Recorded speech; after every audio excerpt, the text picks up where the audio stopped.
घरी कुणीच नसल्याचं पाहून तो घरात शिरला। दोघात बाचाबाची झाली। तिला चक्कर आल्याचं सांगून तो तिला हॉस्पिटलमध्ये घेऊन गेला। डॉक्टरांनी धनश्रीला मृत घोषित केलं। 2 मुलांच्या आईच्या मृत्यूचं गूढ काय? 2 मुलांच्या आईच्या प्रेमाचा दी एंड कसा झाला? विरारमधील हत्याकांडाची इनसाइड स्टोरी जाणून घेण्यासाठी हा व्हिडिओ शेवटपर्यंत पहा। स्क्रीनवर दिसणाऱ्या या फोटोतील महिलेचं नाव आहे धनश्री आंबडकर, वय वर्ष 32। धनश्री आपल्या 2 मुली आणि पती रुपेशसह विरारमध्ये राहत होती। सोमवारी सकाळी रुपेश कामाला गेला। 2 मुली शाळेत गेल्या। धनश्री घरी एकटीच होती। दुपारची वेळ। धनश्रीचा मानलेला भाऊ शेखर कदम घरी आला। लोकांना सांगण्यासाठी भाऊ, पण खरं तर शेखर धनश्रीचा प्रियकर होता।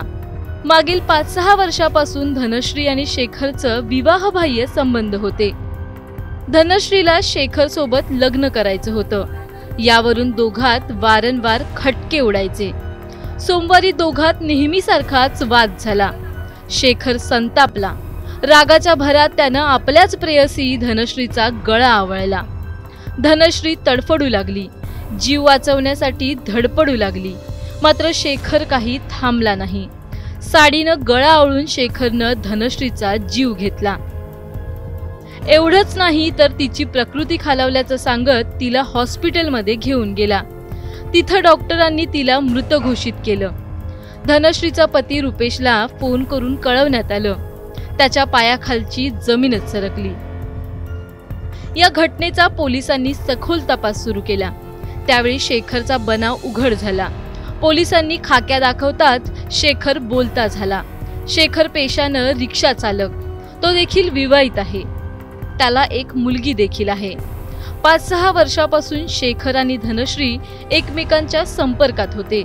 धनश्रीला शेखर सोबत संसार थाटायचा होता, मात्र शेखरचा लग्नासाठी साफ नकार होता आणि शेवटी त्यानं धनश्रीचा शेवट केला। 4-5 वर्षापासून यांचे प्रेम संबंध होते अशी माहिती आणि प्राथमिक तपासामध्ये निष्पन्न झालेली आहे। गळा आवळल्यानंतर त्याने बनाव केला की ती चक्कर येऊन पडलेली आहे आणि येथील स्थानिक शेजारच्या मदतीनं हॉस्पिटलला त्याने घेऊन गेला होता आरोपी। त्या दरम्यान MLC पोलीस स्टेशनला प्राप्त झाल्यानंतर पोलिसांनी त्याची खातरजमा केल्यानंतर डॉक्टरांची चर्चा केल्यानंतर हा मर्डर असल्याचे निष्पन्न झाले। तर तात्काळ गुन्हा दाखल करून आरोपीला ताब्यात घेतले। धनश्रीच्या घरच्यांनी अनेकदा धनश्री आणि शेखरला समज दिली, मात्र दोघांनी कुणाचंच ऐकलं नाही। या घटनेनं आज दोन्ही कुटुंबीय उद्ध्वस्त झालेत।